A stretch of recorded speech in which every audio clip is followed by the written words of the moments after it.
Teka muna, di ba ang tagal mong pinag-pray yan bago mo makuha yan? Sabi mo noon, Lord, bigyan mo ako ng trabaho, tapos ngayon nagrereklamo ka. Sabi mo noon, Lord, gusto ko pong magkaroon ng bahay, tapos ngayon binigyan ka ng bahay, sasabihin mo maliit. Sa totoo lang, ang daming pumipigil sa'yo, pero pray ka ng pray na iyan ang mapangasawa mo. Ngayong asawa mo na, bigla ka ngayong nagbabago ng isip at gusto mo pang mag-asawa ng panibago. Sabi mo noon, Lord, bigyan mo ako ng bisikleta. Binigyan ka ng motor. Ngayon, nagrereklamo ka. Bakit motor lang binigay sa'yo? Sa totoo lang, yung posisyon mo ngayon, napakaraming naiinggit sa posisyon mo. Pero ikaw, anong ginagawa mo?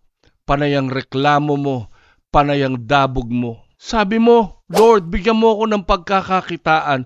Ayan, binigyan ka ng negosyo. Ngayon sasabihin mo, napakahirap naman ng negosyong ibinigay mo sa akin. Kapatid, tigilan mo na ang pagrereklamo. Mas maganda yung sinasabi sa unang Tesalonica 5:18. Magpasalamat kayo sa Diyos sa lahat ng pagkakataon, sapagkat ito ang kalooban ng Diyos para sa inyo sa inyong pakikipagkaisa kay Kristo. Kapatid, matapos mong mapakinggan ito, tatanungin kita, nag-thank you ka na ba kay Lord? Ito po si Tay John. Shalom!